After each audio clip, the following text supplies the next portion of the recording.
Let's check out this 24-port rack mount patch panel from Cable Matters. It comes with a bunch of zip ties so you can attach your cables to the strain relief bar at the back of the panel. The panel is pretty simple with 24 square sockets for keystone inserts. It has little white spaces at the top to label what each port is for. I'm going to be using this with some Monoprice Cat6 keystones that fit nicely next to each other in the panel. It simply just clicks into place and you're ready to go.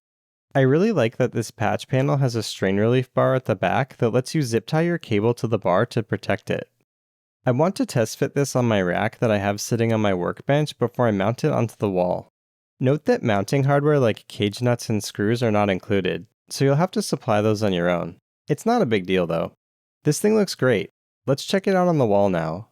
So I have my rack mounted onto the wall with the patch panel installed at the top.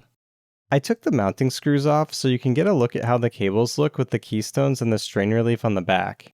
Not bad, right? It's a simple but effective product. Hope this video was helpful, and I'll catch you on the next one.